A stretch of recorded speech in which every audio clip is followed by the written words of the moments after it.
Ayo, segera download Quran Tadabbur, tafsir dalam genggaman Anda.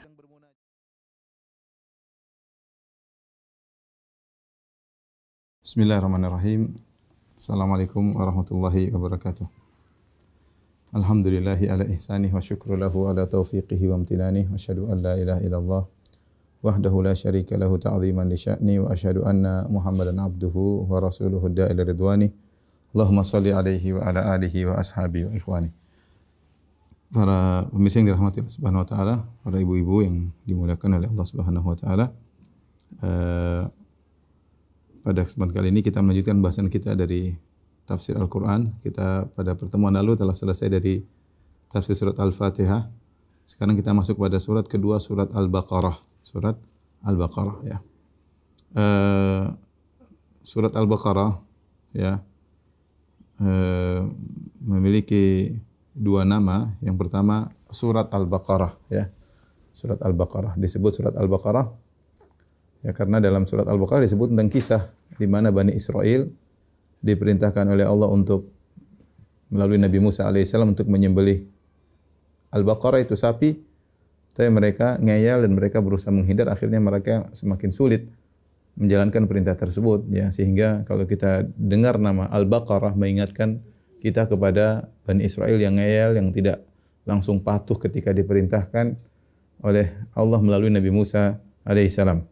Dan Nabi sendiri menyebut surat Al-Baqarah dengan nama Al-Baqarah, seperti dalam sabdanya, man qara'a bil ayataini min akhir suratil Baqarah fi lailatin kafatah. Barang siapa yang baca dua ayat terakhir dari surat Al-Baqarah, ya, maka di suatu malam, maka dua ayat tersebut akan mencukupkannya, itu akan menjaganya, ya. Dua ayat terakhir dari surat Al-Baqarah. Di sini Nabi menamakan surat dengan surat Al-Baqarah. Kemudian juga di antara nama surat Al-Baqarah, yaitu digandengkan dengan Ali Imran, disebut dengan Az-Zahrawaini. Az-Zahrawaini. Ya, Az-Zahrawaini artinya Al-Muniratani, yaitu Az-Zahrawan artinya dua yang bersinar, dua yang menerangi. Mufradnya adalah Zahra. Jadi surat disebut dengan surat Az-Zahra, ya. Sebagaimana dalam hadis Abu Umamah Al-Bahili radhiyallahu taala anhu, sami'tu Rasulullah sallallahu alaihi wasallam yaqul, Rasulullah sallallahu bersabda, "Iqra'ul Qur'an." Bacalah Al-Qur'an. Fa innahu ya'ti yaumal qiyamati syafi'an li ashabihi. Sungguhnya Al-Qur'an itu akan datang pada hari kiamat kelak sebagai pemberi syafaat bagi para pembacanya, bagi para pembaca Al-Qur'an, ya. Kemudian Nabi berkata, "Iqra'u Az-Zahrawaini." Bacalah Az-Zahrawaini, Al-Baqarah wa surat Ali Imran, ya. Al-Baqarah dan surat Ali Imran. Jadi nama surat Al-Baqarah dua, Al-Baqarah dan juga Az-Zahra, ya. Adapun keutamaan surat Al-Baqarah, ya, di antaranya surat Al-Baqarah mengusir syaitan dari rumah. Surat Al-Baqarah mengusir syaitan dari rumah. Dari Abu Hurairah radhiyallahu anhu, anna Rasulullah sallallahu Rasulullah sallallahu bersabda, la taj'alu buyutakum maqabir. Janganlah kalian menjadikan rumah kalian seperti kuburan. Inna syaitana yanfiru minal baiti alladhi tuqra'u fi suratul Baqarah. Sungguhnya syaitan lari dari rumah yang dibacakan surat Al-Baqarah. Jadi kalau kita sering baca surat Al-Baqarah di rumah, maka syaitan tidak masuk dalam rumah. Ini menunjukkan keistimewaan surat Al-Baqarah. Hendaknya sering dibaca di rumah. Ya, tentu surat Al-Quran semuanya mulia, tetapi ada keistimewaan surat Al-Baqarah, terutama dalam hal untuk menolak syaitan. Kemudian juga surat Al-Baqarah dan Ali Imran dibaca kedua-duanya. Ini juga mendatangkan keutamaan khusus, ya. Dua-duanya disebut dengan Zahrawan, ya. Zahrawan artinya dua penyinar atau dua penerang, ya. Kata Nabi SAW juga dari hadis Abu Umamah Al-Bahili radhiyallahu anhu, beliau berkata, sami'tu Rasulullah SAW yaqul, aku mendengar Rasulullah SAW bersabda, Iqra'ul Qur'an fa innahu ya'ti yaumal qiyamati syafi'an li ashabi. Bacalah Al-Qur'an, sungguhnya Al-Qur'an akan datang pada hari kiamat sebagai pemberi syafaat bagi para pembacanya. Iqra'uz Zahrawain. Bacalah Az-Zahrawain. Az-Zahrawan atau Zahrawain adalah dua penerang. Al-Baqarah, surat Al-Baqarah wa surat Ali Imran. Surat Al-Baqarah, surat Ali Imran. Fa innahuma ya'tiyani yaumal qiyamah. Sungguhnya kedua surat ini akan datang pada hari kiamat. Maksudnya amalan bacaan ya, seorang baca surat Al-Baqarah, kedua yang amal yang dia baca tersebut akan datang pada hari kiamat ka'annahuma ghamamatan. Seakan-akan keduanya adalah awan yang menaungi, dua awan yang menaungi. Au ka'annahuma ghayayatan, ya. Seakan-akan ada sesuatu, ya, yang menaungi, entah awan atau yang lainnya. Au ka'annahuma firqani min tairin sawaf. Atau seakan-akan ada dua kelompok burung yang mengepakkan sayapnya sehingga menaungi orang yang di bawahnya. Tuhajani an ashabihima, dan kedua surat ini akan membela orang yang membacanya pada hari kiamat kelak. Ya. Iqra'u surat Al-Baqarah. Kemudian Nabi mengkhususkan surat Al-Baqarah. Bacalah surat Al-Baqarah. Fa inna akhdaha barakah. Sungguhnya mengambil surat Al-Baqarah, mengamalkan surat Al-Baqarah adalah keberkahan. Wa tarkaha hasrah, dan meninggalkan surat Al-Baqarah adalah penyesalan. Wala yastati'uha al-batalah, dan para tukang sihir tidak mampu untuk menghadapi surat Al-Baqarah, ya. Tidak mampu untuk menghadapi surat Al-Baqarah. Sebagaimana kita sebutkan bahwasanya amal saleh ketika pada hari kiamat terkadang dirubah menjadi sesuatu yang konkret. Kita tahu namanya amal sesuatu yang abstrak, dirubah oleh Allah menjadi sesuatu yang konkret, ya. Di antaranya bacaan surat Al-Baqarah dirubah oleh Allah seperti awan, ya. Amal kita baca surat Al-Baqarah, alif lam mim dzalikal kitabul la raiba fi, dirubah menjadi awan yang akan menaungi seorang pada hari kiamat kelak, atau suatu naungan, ya.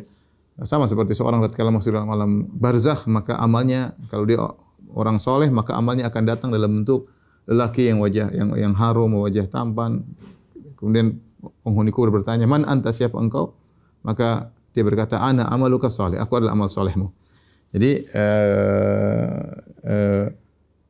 yang dimaksud dengan Al-Quran datang bukan surat Al-Baqarahnya, bukan Ali Imrannya, tapi bacaan kita, amal kita tatkala kita membaca surat Al-Baqarah dan surat Al-Imran, karena kita tahu Al-Quran bukanlah makhluk, tetapi bacaan kita, yang amal soleh kita itu yang berubah menjadi awan atau naungan yang menaungi kita. Surat Al-Baqarah adalah surat yang diagungkan oleh para sahabat, ya, terutama orang yang baca surat Al-Baqarah dan Al-Imran, ya. An Anas radhiyallahu anhu, dari Anas radhiyallahu anhu, beliau berkata, "Kana ar-rajulu idza qara'a al-Baqarata wa ala Imran jadda fina ay azum." Sungguhnya kalau seorang di antara kami, ya, sudah membaca atau menghafal Al-Baqarah dan Al-Imran dan bisa baca Al-Baqarah dan Al-Imran, maka agung di sisi kami. Ya, yu'addu fina aziman, dianggap seorang yang mulia. Ya. Wa fi ukhra, dalam riwayat yang lain, udda fina dza sya'nin. Kita anggap dia adalah seorang yang memiliki kedudukan, ya. Ya, karena para sahabat dahulu mereka menghafal sambil mengamalkan. Ya. Kalau ada orang sudah menguasai dua surat ini, Al-Baqarah dan Ali Imran, maka di antara orang spesial di zaman para sahabat, bukan sekadar menghafal namun tidak mengerti dan mengamalkannya, ya. Ini menunjukkan dua surat ini di antara surat Al-Baqarah adalah surat yang mulia. Taib, kita akan bahas isi surat tersebut insyaallah taala.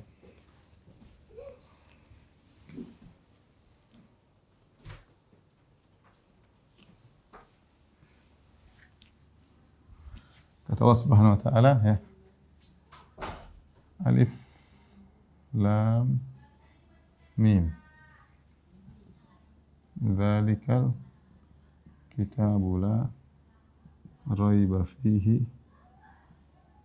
hudan lil muttaqin. Ya. Hudan lil muttaqin. Yang pertama kata Allah alif lam mim. Alif lam mim, ya. Sering kita bahas, disebut dengan al-huruf al-muqatta'ah, ya. Al-huruf al-muqatta'ah. Al-muqatta'ah maksudnya yaitu huruf yang dibaca satu per huruf, yaitu yang dibaca per huruf. Dibaca per huruf, bukan per kata. Ya, dan ini banyak dalam Al-Quran. Alif lam mim, alif lam ra, ya. Kemudian qaf, kemudian nun, ya. Kemudian hamim, ya. Banyak, ya. Toha, yasin, ya. Dan ini banyak dalam Al-Quran, ya. Seperti Seperti Toha, ya. Kemudian apa? Yasin. Dibacanya bukan toh, dibacanya bukan yes atau yas, bukan. Ya. Kemudian alif, lam, mim, ra. Ada lagi alif, lam, ra. Ada lagi nun. Ada lagi qaf. Ada lagi sad, ya. Hamim, dan banyak dan lain-lain, ya. Ini dibaca per kata, bukan per huruf. Ada khilaf di kalangan para ulama tentang penafsiran al-huruf muqatta'ah ini, ya. Ada dua kira-kira khilaf, ya. Dua pendapat kalau mau kita gabungkan. Yang pertama berpendapat ini mutasyabihat. Ya. Yaitu tidak ada yang tahu maknanya kecuali Allah.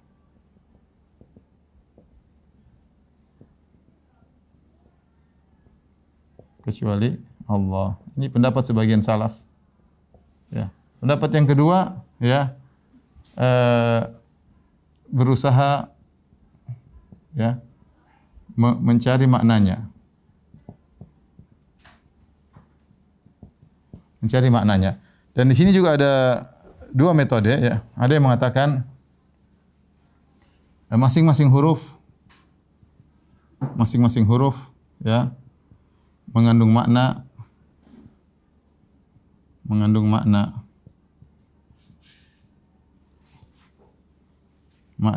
ya.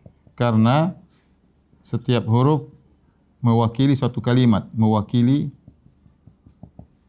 suatu kata, ya. Dan ini bisa antum lihat sekalian, ya. Ibu bisa lihat dalam tafsir surat Al-Qurtubi.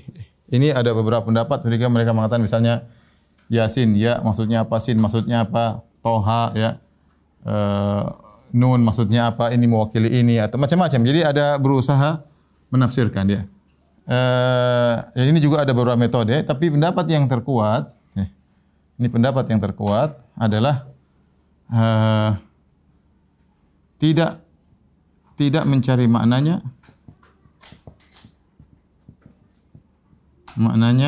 tetapi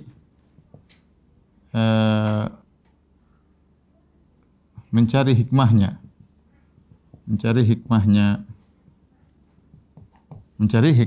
ya. Mencari hikmahnya. Kata mereka bahwasanya, ini pendapat yang paling kuat, huruf-huruf tersebut tidak bisa ditafsirkan.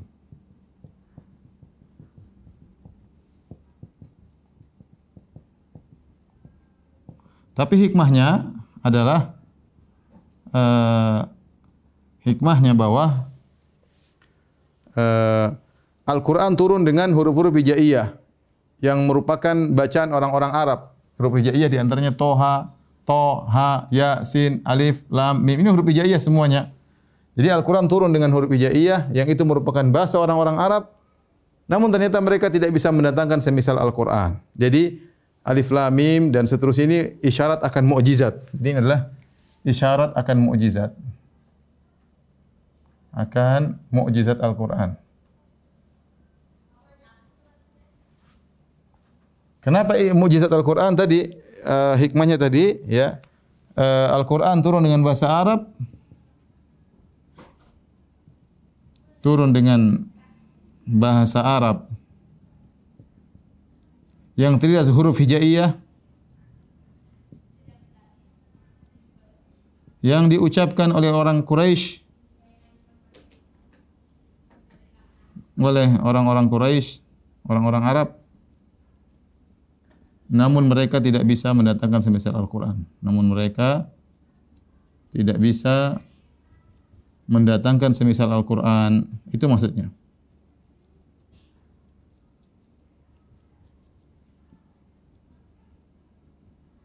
Sehingga Al-Quran ini adalah mukjizat, ya. Ini Al-Quran adalah mukjizat. Taib. Ini Alif Lam Mim. Ini syarat saja. Kemudian Alkitab. Dzalika al-kitab. Dzalika adalah kata isyarat yang menunjukkan jauh, ya. Dzalika artinya kalau bahasa kita itu. Kitab itu, ya, kitab itu. Kitab itu, ya. Itu kan berarti isyarat kepada yang jauh. Kepada yang jauh. Kata para ulama maksudnya apa? Maksudnya untuk menunjukkan tingginya kedudukan Al-Qur'an, ya. Menunjukkan tingginya kedudukan Al-Qur'an. Karena dia seakan-akan jauh tinggi di sana. Ini metode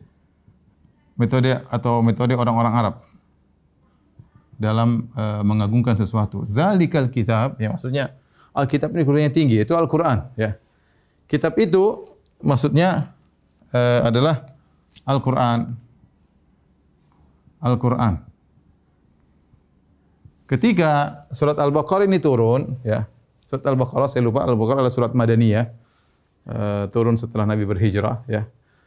Ketika surat Al-Baqarah turun, Al-Qur'an belum jadi kitab, ya. Saya ulangi. Al-Qur'an, ya. Ketika surat Al-Baqarah turun, Al-Qur'an belum dikumpul menjadi sebuah kitab.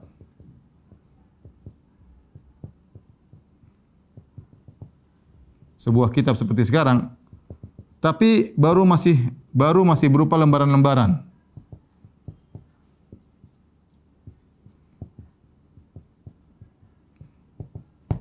Ini isyarat bahwasanya Al-Qur'an, ketika Allah mengungkap Al-Qur'an dengan kitab, isyarat bahwasanya Al-Qur'an akan menjadi suatu kitab, ya. Ketika Allah mengungkapkan Al-Qur'an dengan kitab,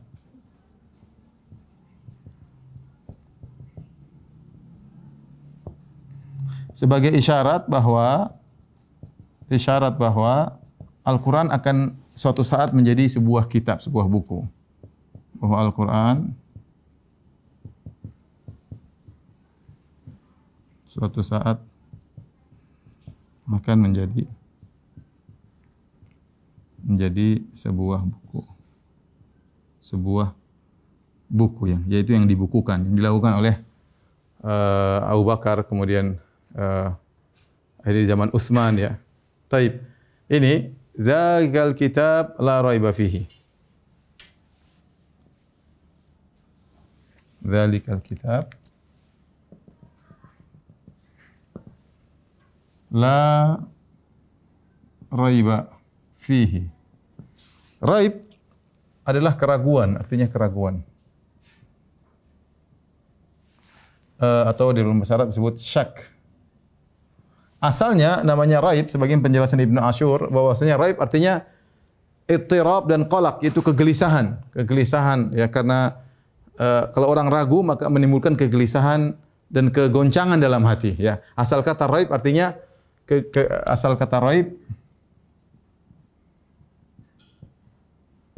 adalah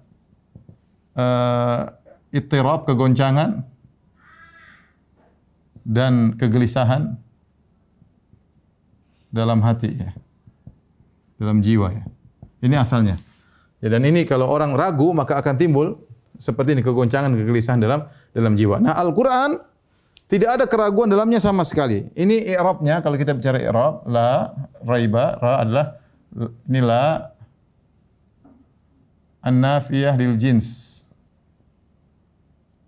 Kalau kita artikan dalam bahasa Indonesia, yaitu artinya Al-Qur'an itu tidak ada keraguan apapun sama sekali. Apapun sama sekali. Sekali dalam sisi atau segi apapun. Enggak ada keraguan. Al-Qur'an, ya. Allah Subhanahu wa taala berfirman, "Afala yatadabbaruna al-Qur'an?" Afala yatadabbaruna al-Qur'an.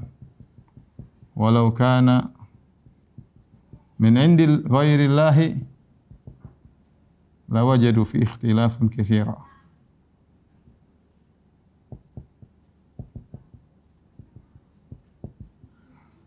Kata Allah Subhanahu wa taala, apakah mereka tidak mentadabburi Al-Qur'an? Silakan tadabbur.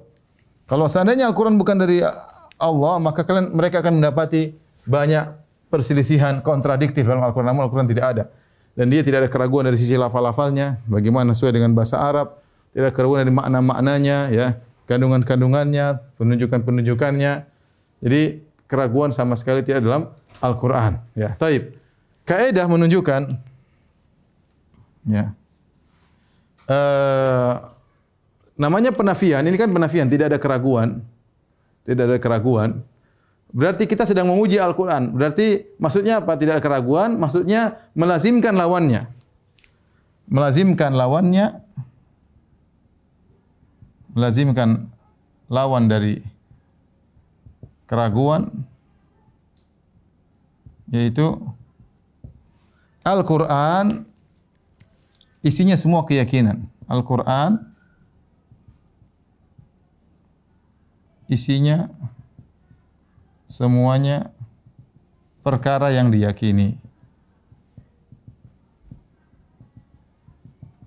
Tidak ada yang diragukan sama sekali. Ini maksudnya, ya. Alif lam mim dzalikal kitabu la raiba fihi. Setelah itu Allah berfirman, hudan lil muttaqin. Hudan, petunjuk. Petunjuk bagi orang-orang yang bertakwa, bagi orang-orang yang bertakwa. Tapi perhatikan sini, Ibu yang dirahmati Allah Subhanahu wa taala. Allah katakan Al-Qur'an adalah petunjuk. Petunjuk menuju apa? Timbul pertanyaan. Petunjuk menuju apa? Tidak disebutkan. Tidak disebutkan oleh Allah. Nah, dalam kaidah tafsir, jika maf'ul atau objek tidak disebutkan, kaidah tafsir, kaidah, jika objek tidak disebutkan, maka memberi faedah umum.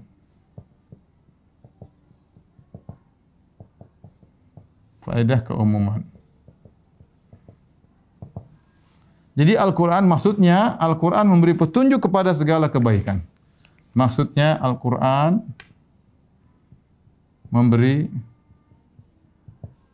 petunjuk kepada segala kebaikan.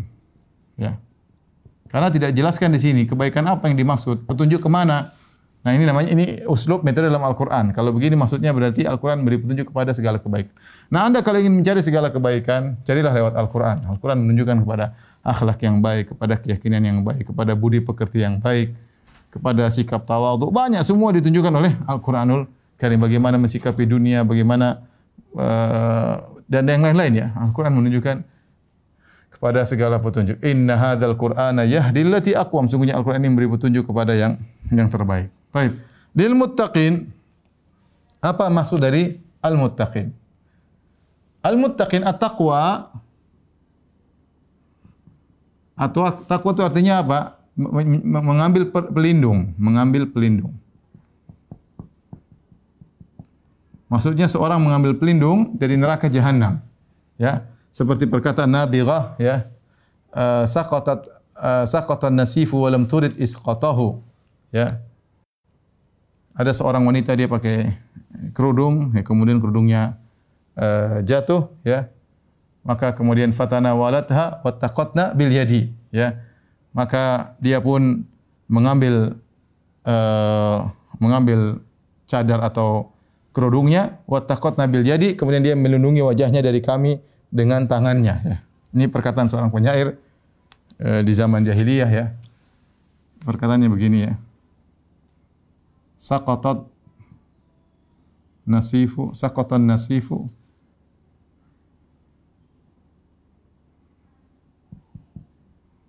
walam turid isqatahu.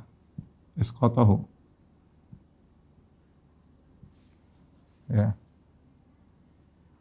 Fatanawalathu wattaqatna bil yadi.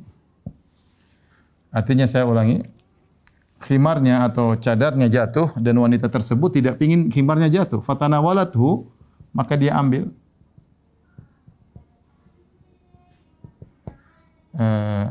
khimar yang jatuh tersebut.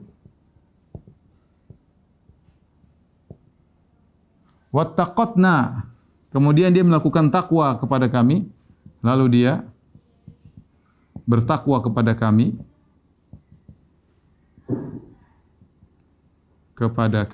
dengan tangannya. Apa maksudnya dia bertakwa kepada kami? Maksudnya dia menutupi wajahnya dengan tangan satunya.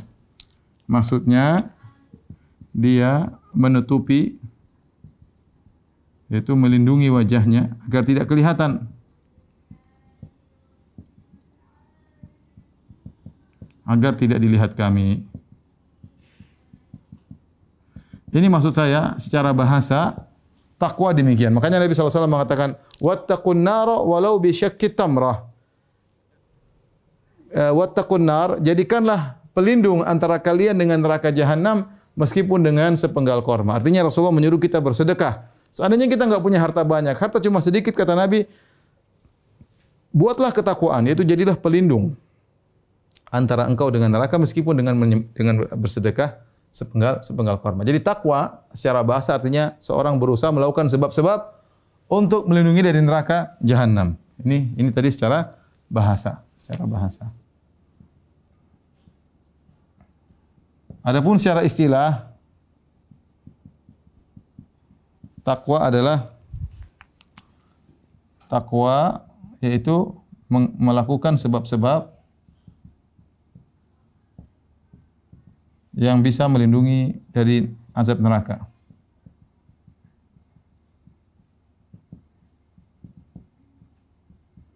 Namanya orang bertakwa. Kita tahu sebab-sebab yang menjerumus ke dalam neraka sangat banyak. Demikian pula sebab-sebab yang bisa menghalangi dari neraka jahanam juga sangat banyak. Nah, seorang berusaha mengkondisikan dirinya agar terhindarkan dari azab neraka jahanam. Dzalikal kitabul la raiba fihi hudal lil muttaqin. Sungguhnya Al-Qur'an itu tidak ada keraguan dalamnya, petunjuk bagi orang yang bertakwa. Sebenarnya Al-Qur'an itu petunjuk bagi semuanya, petunjuk kepada manusia secara umum, tetapi yang bisa mengambil faedah, yang mendapat hidayah cuma orang bertakwa. Orang kafir mereka mendengar Al-Qur'an mereka tidak mau ikuti, ya. Sehingga Allah sebutkan di sini hudan lil muttaqin, maksudnya huda, petunjuk yang mengantarkan kepada kebaikan orang bertakwa. Adapun orang kafir mereka tidak bisa mengambil kebaikan daripada Al-Qur'an. Baik, kita lanjutkan. Tolong dihapus.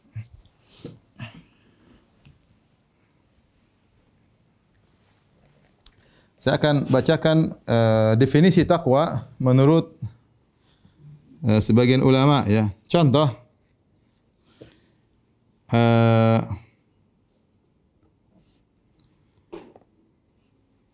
perkataan Abu Yazid Al-Bistami. Abu Yazid Al-Bistami beliau berkata, al-muttaqi man idza qala lillah wa man idza amila lillah. Namanya orang yang bertakwa, yaitu orang kalau berbicara dia berbicara karena Allah. Kalau dia beramal karena Allah. Ini Abu Yazid Al-Bistami memfokuskan namanya takwa yang sungguhnya adalah keikhlasan. Sehingga seorang tidak berbicara kecuali dia lihat niatnya. Saya berbicara ini karena apa? Tidaklah dia menulis. Kalau bahasa kita berbicara kan bisa diungkapkan dengan tulisan, dengan komentar, dengan status, ya. Dia tidak, kalau bahasa kita, seorang tidak menulis status, seorang tidak berkomentar, seorang tidak berbicara kecuali karena Allah. Ini orang bertakwa. Bahkan dia berbicara dengan anaknya karena Allah, dia berbicara dengan istrinya karena Allah, dia berbicara kepada orang tuanya karena Allah. Semua ucapannya dia ucapkan karena Allah Subhanahu wa taala. Sisi ucapan. Ini tidak banyak daripada kita tatkala kita berbicara asal ngomong, kita tidak memperhatikan niat kita. Nah, kalau kita ingin mengambil penghalang antara kita dan neraka jahanam, mulailah melatih diri kita tidak berbicara kecuali karena Allah. Dan ini berat. Ini teori ya, tapi praktiknya yang berat, ya. Tidak berbicara kecuali karena, tidak menulis kecuali karena Allah, tidak komentar kecuali karena Allah, ya. Niatkan karena itulah orang bertakwa. Wa idza amila lillah. Man idza amila lillah. Yaitu orang yang jika dia beramal karena Allah, ya, beramal karena Allah, bukan karena apa-apa. Oleh karena disebutkan kepada seorang salaf, ditanyakan kepada dia, "Ala tahdurul janazah? Tidakkah kau hadir melayati janazah?" Kata dia, sebentar, hatta uhdhiran niyah, sampai saya hadirkan niatku dulu dalam jiwaku bahwasanya saya ini menghadiri jenazah karena Allah, bukan karena enggak enak sama orang, bukan karena supaya dipuji, enggak, tapi saya menghadiri karena Allah Subhanahu wa taala. Demikian juga Abu Sulaiman Ad-Darani, dia berkata, al-muttaqun alladzina nazza'a Allahu an qulubihim hubbas syahwat. Ya, ini berat ya. Orang yang bertakwa ya adalah orang-orang yang Allah cabut dalam hati mereka ya kecintaan terhadap syahwat ya.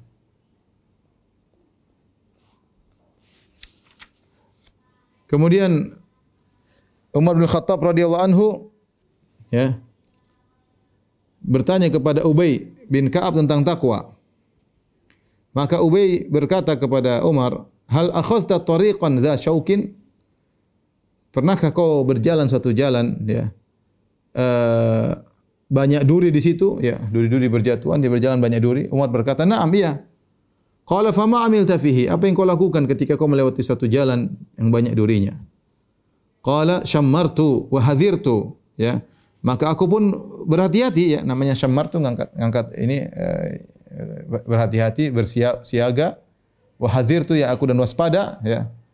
Kata Ubay, "Dzaka taqwa." Itulah takwa. Seorang berjalan di atas muka bumi dengan kehati-hatian karena banyak duri di jalan, karena banyak duri di jalan. Makalah berkatalah Ibnul Mu'taz mengambil makna ini perkataan dari Ubay bin Ka'ab, maka dia membuat sebuah syair yang artinya yang disebutkan khalidz dzunuba saghiraha wa kabiraha dzaka tuqa. Tinggalkanlah dosa-dosa yang kecil maupun yang besar, itulah ketakwaan yang sesungguhnya. Wasna kamashin fawqa ardi syauqi yahdharu ma yara. Jadilah engkau seperti orang berjalan di suatu jalan yang penuh dengan duri dan dia waspada dengan apa yang dia jalani tersebut karena banyak duri. Langkahnya pelan-pelan, hati-hati. La tahqiranna saghiratan innal jibala minal hasa. Jangan pernah kau meremehkan dosa kecil. Ya, sungguhnya ingat gunung itu asalnya dari kumpulan kerikil-kerikil ya. Seorang meremehkan dosa kecil akhirnya menjadi tumpukan. Dan kita sekarang sering terjerumus dalam hal ini. Hal-hal dosa-dosa yang kita anggap ringan, ya, padahal besar kadang-kadang. Kita gibah dengan seenaknya, kita mengumbar pandangan seenaknya, kita mendengar seenaknya, kita komentar seenaknya. Seorang waspada akan hal inilah ketakwaan. Ketakwaan adalah berusaha mengambil penghalang antara kita dengan neraka jahanam. Kita lanjutkan ayat berikutnya.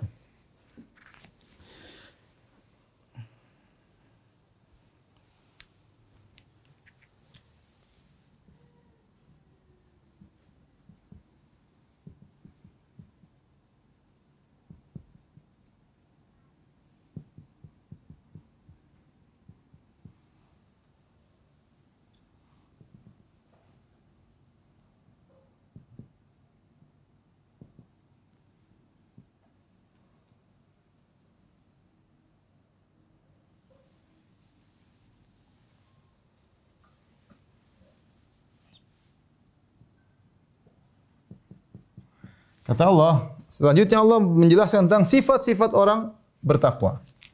Apa sih sifat-sifat orang bertakwa?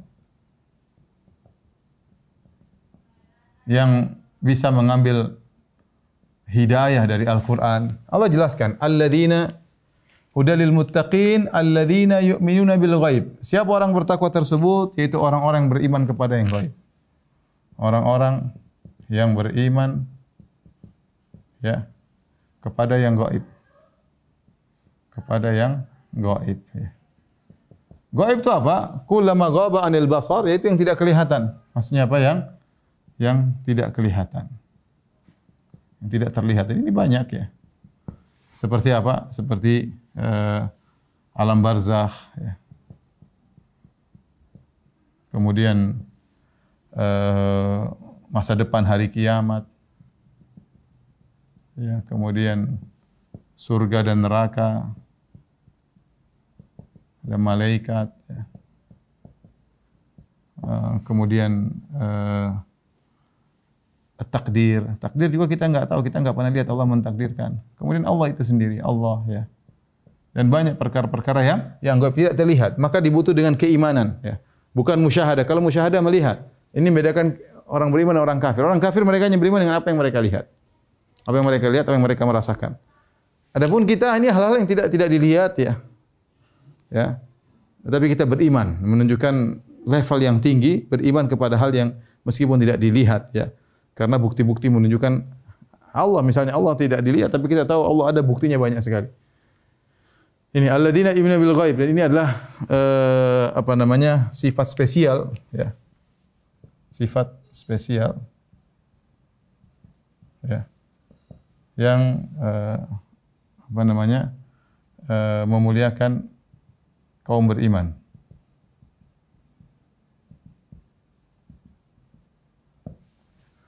Wa yuqimunas salat, dan mendirikan salat. Mendirikan salat. Kalau kita perhatikan pernyataan para ulama ya. Mendirikan salat tidak sama mendirikan, menegakkan atau menegakkan. Kalau kita artikan yuqimun artinya menegakkan. Menegakkan. Menegakkan tidak sama dengan mengerjakan.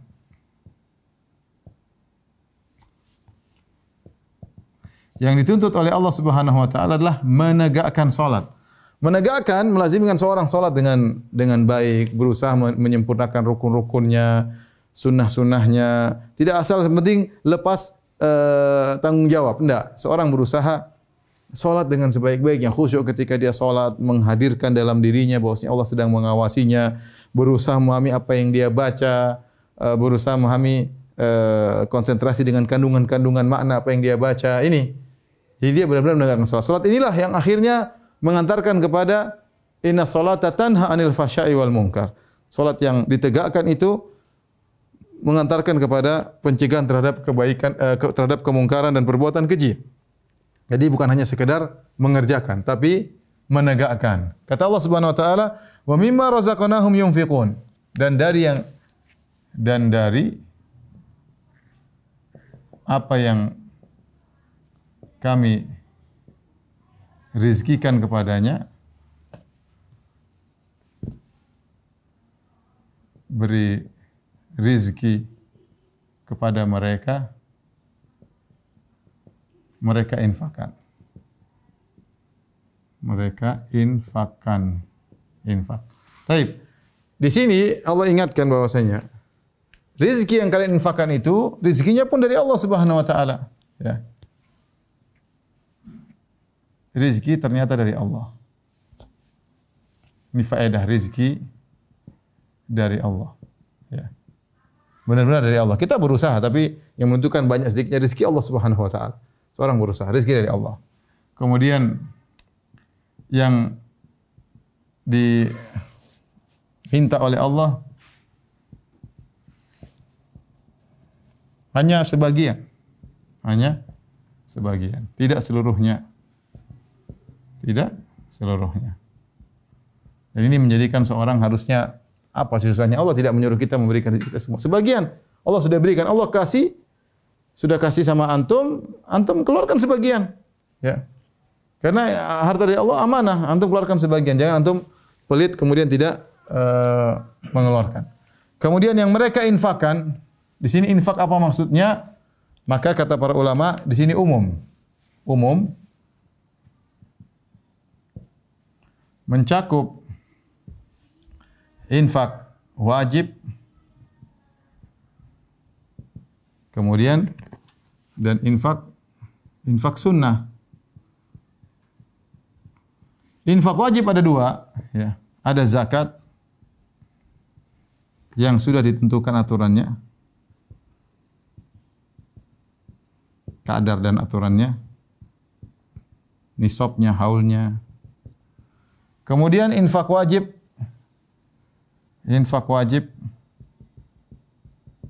seperti kepada keluarga, orang tua, dan lain-lain. Kerabat mungkin yang ditanggung di bawah tanggungannya, yang miskin dan yang lainnya. Nah, kalau ini tidak ditentukan kadarnya,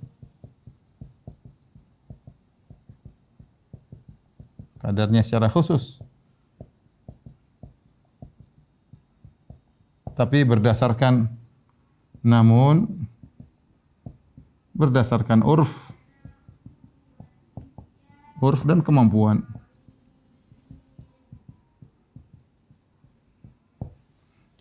Adapun infak sunnah maka ya bebas ya.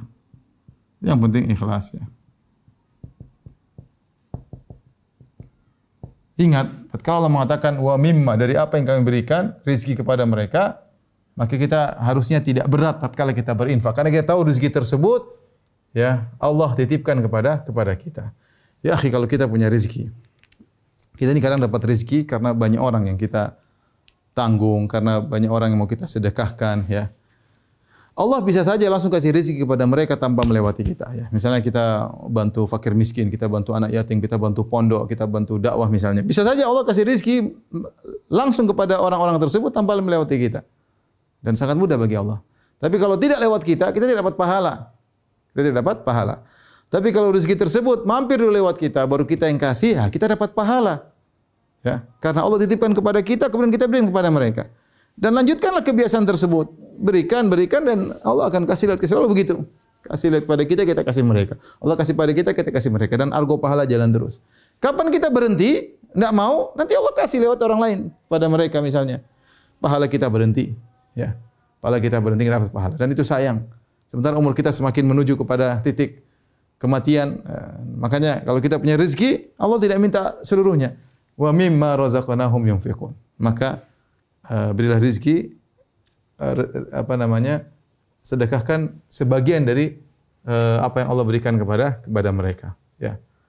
Kemudian kata Allah Subhanahu Wa Taala, ulaika ala hudam min rabbihim.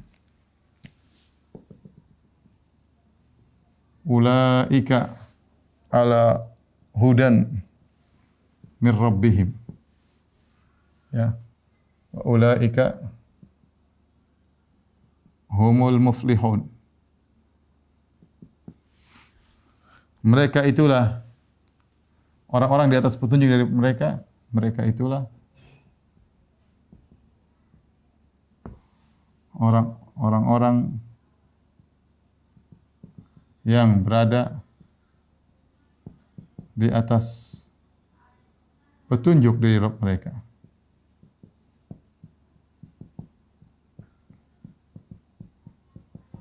Dan mereka itulah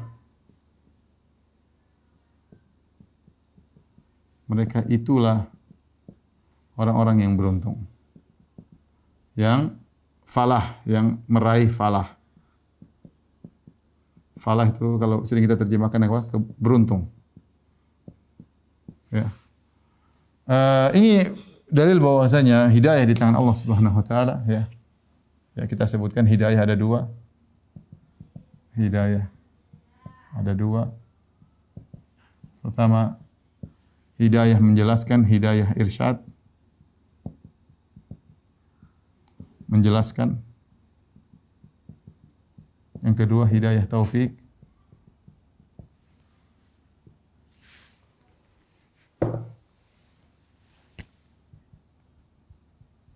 Taufik itu apa namanya? Untuk menjalankan, mengamalkan. Adapun hidayah irsyad menjelaskan, maka ini para ulama,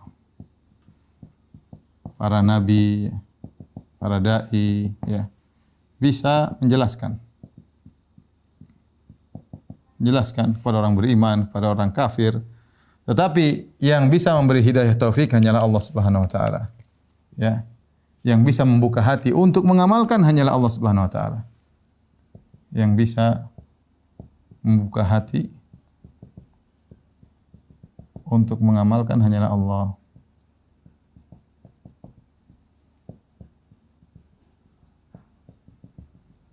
Nah, ini maksudnya ulaika ala hudam mir rabbihim. Hudam mir rabbihim, mereka adalah petunjuk dari Rabb mereka. Maksudnya hidayah taufik, hidayah taufik, ya. Kemudian kata Allah Subhanahu wa taala, wa ulaika humul muflihun. Mereka adalah orang-orang yang beruntung. Apa itu al-falah? Al-falah artinya ya. Al-falah Itu al-husul alal mahbub, ya. Kemudian wassalamah anil makruh, yaitu meraih apa yang dicita-citakan dan selamat dari apa yang dikhawatirkan.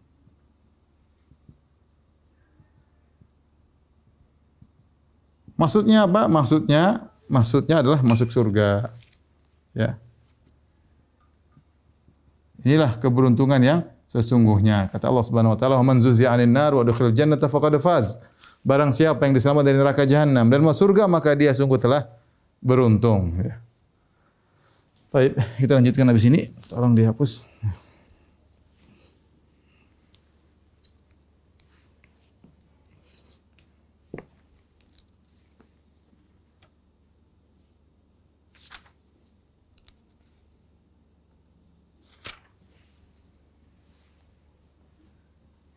Tunggu.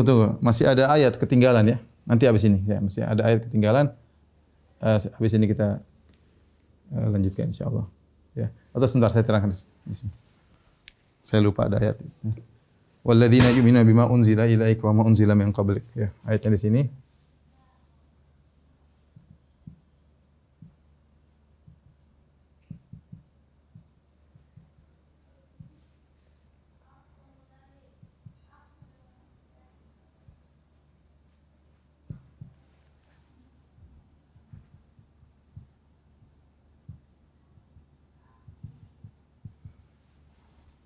Baik, sebelum ayat ini ya. Ini ayat ke sini ya. Maaf, ada yang ketinggalan tadi. Kita tulis nomor ayatnya.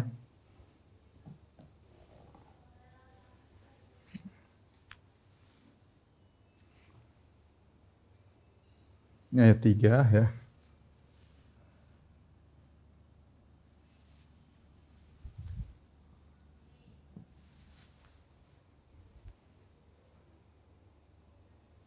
Kemudian ayat 4, baru ayat kelima ya. Taib, di antara sifat-sifat orang beriman, walladzina yu'minuna bima unzila ilaika, yaitu orang-orang yang beriman kepada apa yang diturunkan kepadamu ya. Orang-orang yang beriman kepada yang diturunkan kepadamu.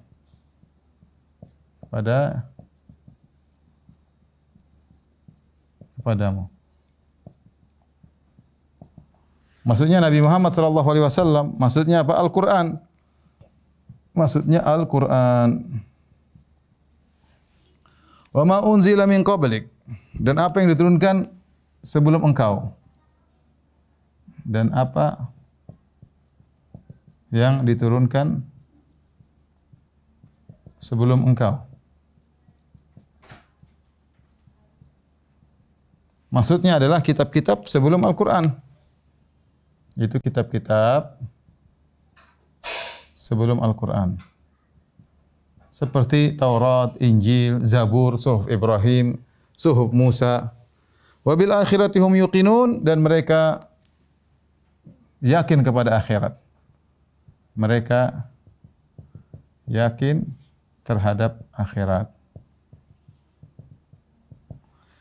Perhatikan di sini kita tahu Al-Quran adalah kitab terakhir. Baru sebelumnya ada kitab-kitab seperti Suhuf Ibrahim, Suhuf Musa, Zabur, Taurat, Zabur, Injil. Namun kenapa Al-Quran disebutkan terlebih dahulu? Padahal secara zaman Al-Quran belakangan. Tapi Allah mengatakan, walladzina yu'minuna bima unzila ilaika, dan orang yang beriman kepada apa yang turunkan kepada engkau, yaitu Al-Quran, dan diturunkan sebelum engkau, maksudnya kita itu sebelumnya. Kenapa Al-Quran disebut sebelumnya, padahal dia terlambat dari sisi zaman? Karena kata para ulama, karena Al-Quran ya adalah muhaimin, adalah hakim atas kitab-kitab sebelumnya, dan juga nasikh, ya. Nasikh, memansuhkan. Nasikh maksudnya memansuhkan kitab-kitab sebelumnya. Mensuhkan kitab-kitab sebelumnya. Jadi setelah Al-Qur'an turun, kitab-kitab sebelumnya sudah tidak berlaku lagi. Ya, sebagaimana saya sampaikan ketika Umar membaca selembaran dari kitab-kitab terdahulu, Taurat atau yang lain, maka Nabi pun marah. Nabi berkata, "Amutahawwikuna anta ya Ibn al-Khattab?" Apakah kau ragu wahai Ibn al-Khattab, wahai Umar? Kemudian Nabi berkata, "Lau kana Musa hayyan ma wasi'u ila tibai." Kalau misalnya Nabi Musa masih hidup, dia pasti akan ikut aku. Jadi Al-Qur'an disebutkan di luar karena dia adalah hakim bagi kitab-kitab sebelumnya dan dia adalah memansuhkan kitab-kitab sebelumnya. Kemudian di sini Allah menyebutkan tentang beriman kepada hari akhirat. Beriman kepada hari akhirat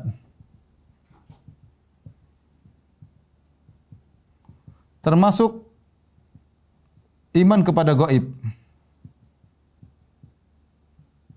Nih, maksudnya alladzina yu'minuna bil ghaib.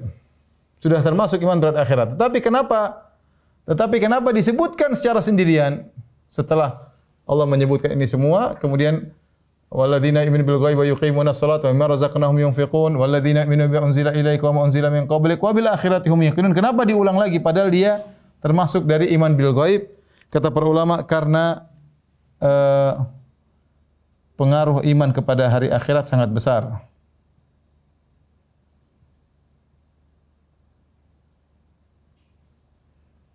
Sangat besar. Beriman kepada akhirat itulah yang menjadikan seorang semangat untuk beramal soleh dan seorang menjauhkan diri dari kemaksiatan. Kalau imannya kepada akhirat lemah, maka tentunya dia malas untuk beribadah dan dia berani menerjang larangan-larangan Allah Subhanahu wa taala. Baru kemudian Allah sebutkan ulaika ala hudam mir rabbihim wa ulaika al muflihun. Mereka itulah orang-orang yang di atas petunjuk Allah dan mereka orang-orang yang beruntung, ya. Inilah ciri-ciri orang bertakwa. Kalau kita mau kasih judul ciri-ciri orang bertakwa. Ya. Ada 1, 2, 3, ya. 4, 5, ya. Ini ciri-ciri orang bertakwa. Baik, kita lanjutkan sedikit lagi insyaallah.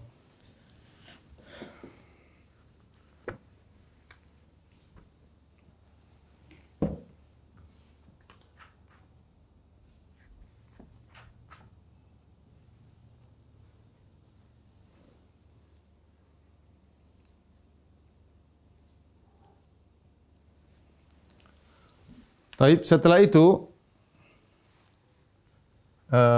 Allah menyebutkan sifat-sifat orang kafir, ya, dan bagaimana kesudahan mereka. Ini adalah metode Al-Qur'an. Al-Qur'an berisi targhib dan tarhib. Ya, saya ulangi. Al-Qur'an berisi targhib wa tarhib, motivasi dan peringatan. Tadi Allah telah menyebutkan tentang targhib, motivasi, bagaimana menjadi orang bertakwa, bisa ujung-ujungnya masuk surga, sifat-sifat mereka bagaimana. Sekarang timbul pertanyaan, bagaimana dengan sifat-sifat orang kafir? Maka Allah sebutkan, ya. Innal ladzina kafaru sawa'un 'alaihim anzartahum am lam tunzirhum, ya, la yu'minun, ya. Alladzina kafaru sawa'un 'alaihim anzartahum am lam tunzirhum la yu'minun khatamallahu 'ala qulubihim. Ya. La yu'minun, benar. La yu'minun khatamallahu 'ala qulubihim wa 'ala sam'ihim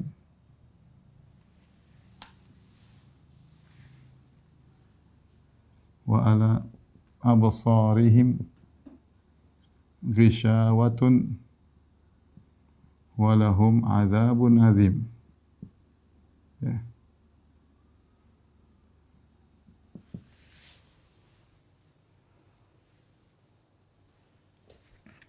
Taib, kita artikan, ya, ini sifat orang kafir. Sungguhnya orang kafir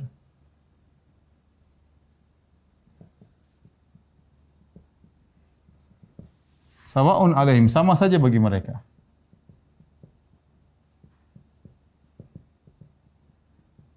Anzartahum am lam tunzirhum, engkau beri peringatan atau tidak.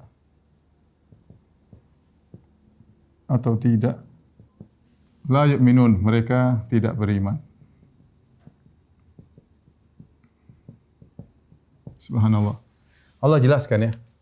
Sungguhnya orang kafir itu sama aja, mau dikasih peringatan, diingatkan tentang bahaya neraka, diingatkan tentang adanya hari kebangkitan, ya.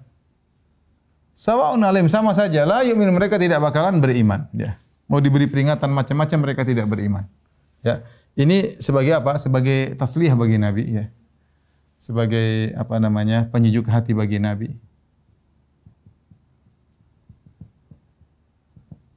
Nabi SAW yang sangat sedih ketika kaumnya tidak beriman.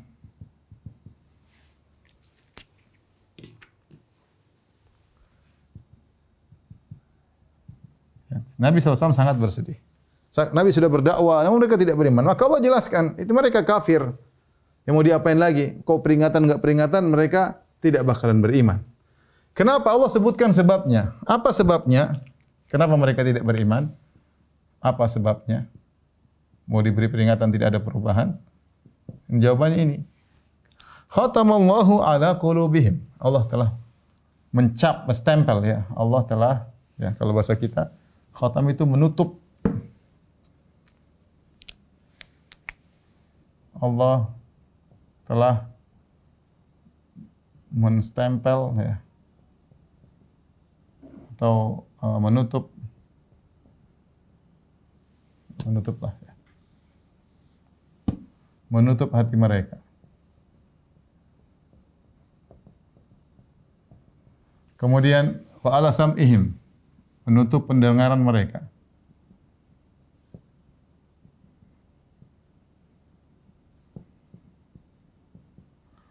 Wa ala absarihim, menutup wa ala absarihim ghishawah. Pada mata mereka, pandangan mereka ada penutup.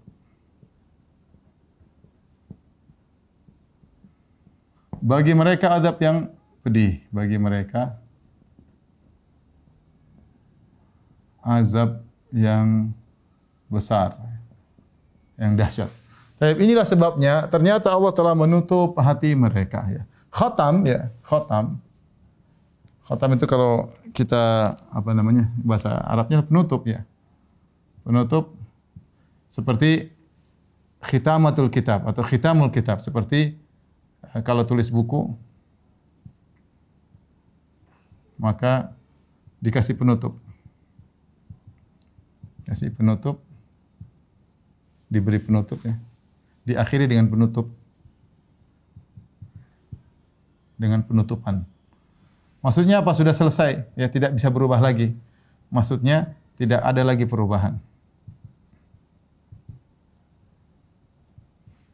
Tidak ada lagi perubahan.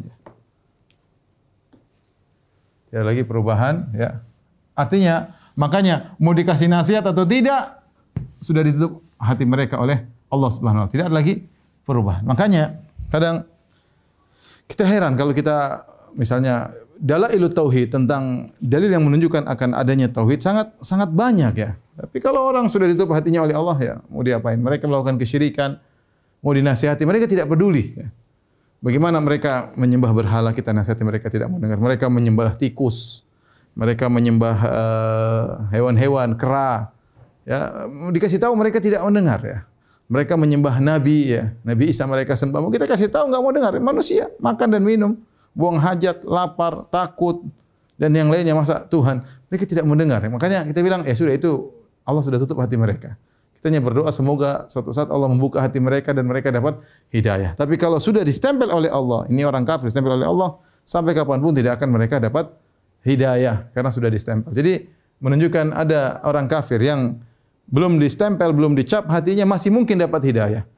Tapi kalau sudah Allah stempel hatinya, ya, ditutup, tidak mungkin dapat hidayah. Mau diberitahu atau tidak ada faedahnya sama sekali. Kemudian pendengaran mereka tertutup, penglihatan mereka tertutup, ya, sehingga tidak bisa melihat kebenaran. Kebenaran sudah di hadapan mata, ya. Tapi mereka tidak bisa memahami, ya. Tidak bisa memahami. Makanya Allah berkata, "Wa laqad dzara'na li jahannama katsiran minal jinni wal insi lahum qulubun la yafqahuna biha wa lahum a'yunun la yubsiruna biha wa lahum adhan la yasma'una biha ulaika kal an'ami bal hum adall." Sungguh kami telah penuhi neraka jahanam dari manusia dan kalangan jin. Mereka punya hati, mereka tidak bisa untuk berfikir, ya. Mereka punya mata, tidak bisa untuk melihat. Mereka punya pendengaran, tidak bisa untuk mendengar. Ini sudah ditutup oleh Allah Subhanahu wa taala. Di akhirat walahum adzabun azim. Di akhirat bagi mereka azab yang pedih, azabun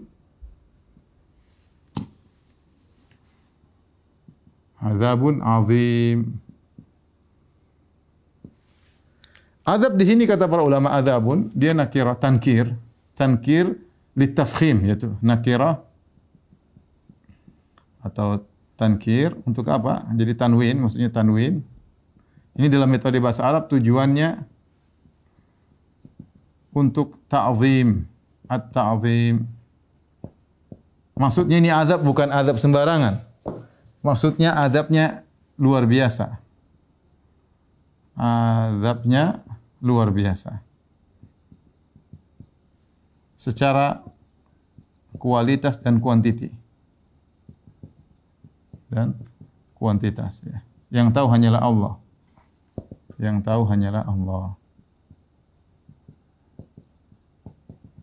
Kemudian Allah katakan lagi azim, dahsyat. Ini artinya dahsyat.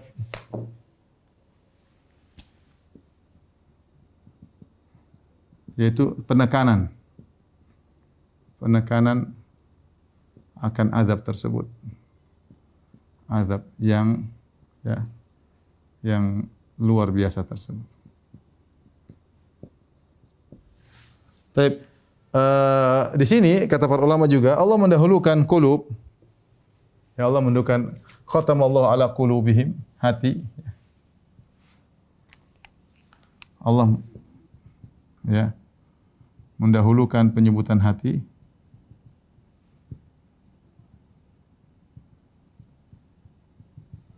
Karena hati yang paling utama, hati yang sangat penting disebut dengan malikul a'dha, yaitu raja daripada anggota-anggota tubuh yang lainnya. Hati ini yang jadi hati mereka tertutup, akhirnya sarana-sarana untuk bisa berfikir tertutup, pendengaran tertutup, penglihatan tertutup, hati sudah tertutup terlebih dahulu. Jadi hati ini pengaruhnya luar biasa. Makanya kata Nabi sallallahu alaihi wasallam, inna fil jasadi mudghah, idza shalat shalat jasadu kullu. Dalam hati ada, dalam dada ada segumpal daging. Kalau baik baik seluruhnya, kalau buruk buruk seluruhnya adalah hati. Ya. Namun meskipun hati adalah pemimpin para anggota tubuh, tetapi kalau raja dari rakyat, yang istilah anggota tubuh adalah rakyatnya, tapi rakyat punya pengaruh terhadap rajanya, punya pengaruh juga. Makanya kata Nabi sallallahu alaihi wasallam, innal abda idza akhta khati'atan nukitat fi qalbi nuqtatan sauda.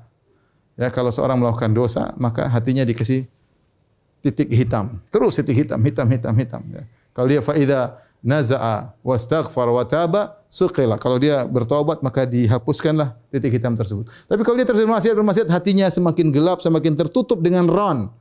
Ya, kalau sudah tertutup dengan noda hitam, tertutup, ini susah tadi, sudah tertutup, akhirnya percuma dia mendengar hidayah, ceramah, enggak ada faedah. Maka seorang hati-hati dengan hatinya. Kalau dia mendengar ayat-ayat Allah tidak tersentuh, jangan-jangan sudah banyak penutup dalam hatinya, maka dia berusaha untuk perbaikinya dengan banyak beristighfar, bertobat kepada Allah Subhanahu wa taala. Inilah para muslim yang dirahmati Allah Subhanahu wa taala, sifat-sifat orang kafir, ya. Allah sudah kasih pilihan, ada sifat orang beriman, sifat-sifatnya begini, demikian ujungnya masuk surga.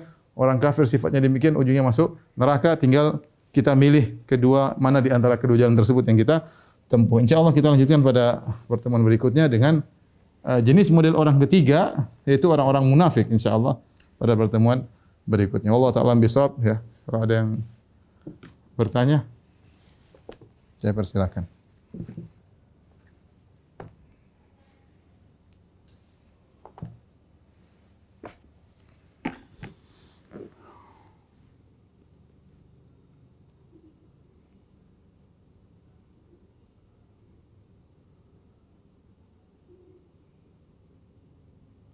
Ustaz, membaca surat Al-Baqarah seluruhnya atau beberapa ayat sudah mencukupi supaya rumah tidak dimasuki jin.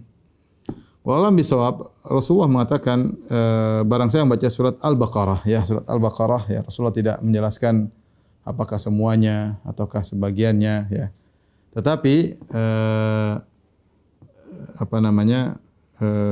seorang berusaha untuk baca seluruhnya, ya. Seorang berusaha untuk baca seluruhnya.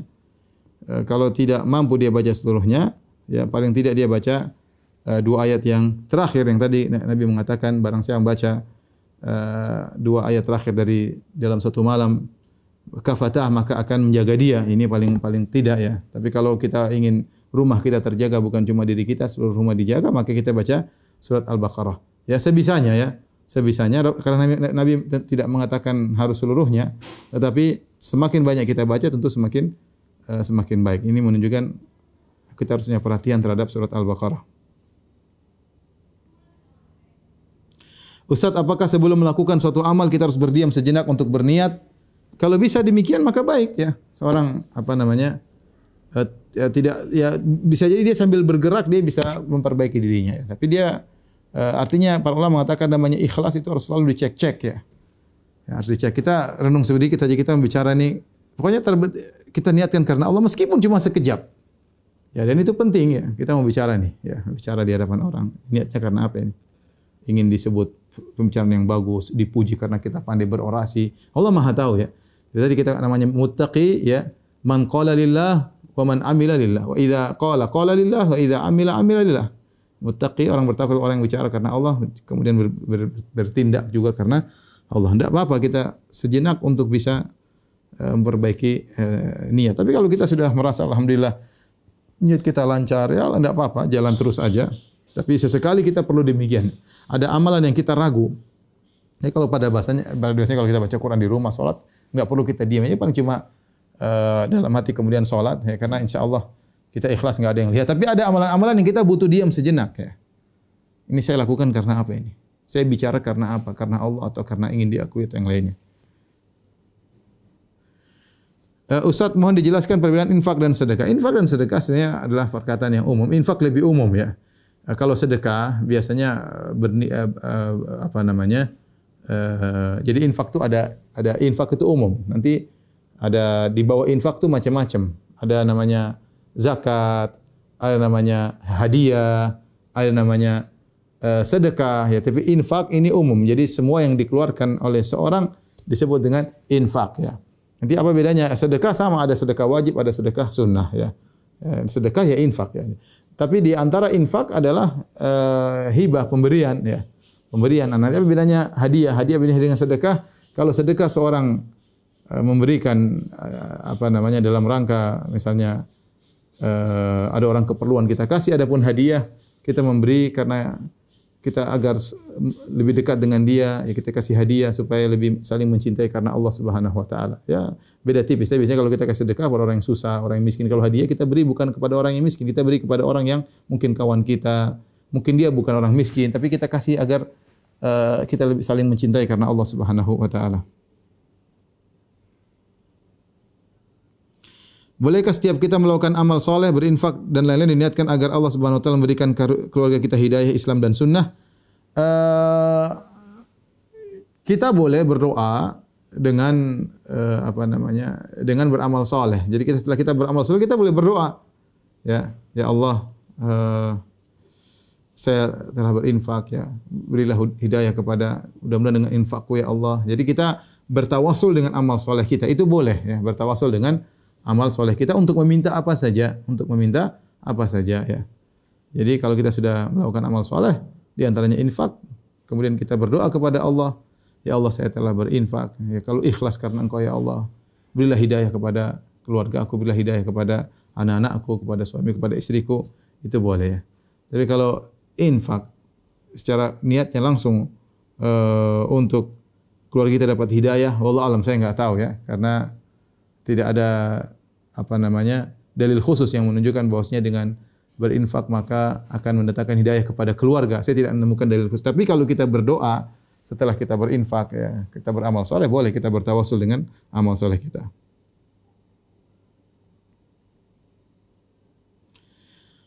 Ustaz, bagaimana ciri ayat yang sudah dimansuh? Nanti ada beberapa ayat yang pernah dibaca kemudian dimansuhkan ya, seperti ayat berkaitan dengan zina, ayat berkaitan dengan menyusui ya. Nanti kita akan bahas ya pada ayat-ayat selanjutnya tentang manansakh min ayatin. Jadi tidak ada satu ayat pun yang kami mansuhkan kecuali begini dan begini. Pada belakangan nanti ya, surat Al-Baqarah ayat kesekian ya. Kadang kita melakukan suatu amalan dengan spontan, misal memberi salam, menolong seorang yang membutuhkan pertolongan, menyingkirkan sesuatu yang mengganggu dari jalan. Ini biasanya dilakukan dengan spontan tanpa niat. Apakah amalan ini diterima oleh Allah? Insyaallah ya. Jadi begini, insyaallah kalau kita terbiasa ikhlas, begitu kita spontan, insyaallah kita masih berada pada keikhlasan kita yang sebelumnya karena sudah terbawa ikhlas tersebut. Tapi ada amalan-amalan yang memang kita butuh, kayaknya niat kita goyang nih. Ini kita butuh diam sebentar untuk memperbaiki niat kita. Tapi kalau kita sudah dasarnya orang sudah terbiasa ikhlas, maka insya Allah dia nggak perlu berhenti sebentar pun, dia spontanitas insya Allah Allah terima ya. Tapi kalau ada keraguan dalam hatinya, saya ikhlas atau tidak, hendaknya dia perbaiki niatnya. Bahkan ketika dia sudah terlanjur melakukan kegiatan, kemudian timbul dalam hatinya macam-macam, dia perbaiki niatnya sambil dia beraktivitas, dia connecting dengan niatnya sebentar aja. Ya. Dia perbaiki sebentar aja, meskipun hanya sekejap. Ya Allah, karena Engkau ya Allah. Kemudian lanjutkan.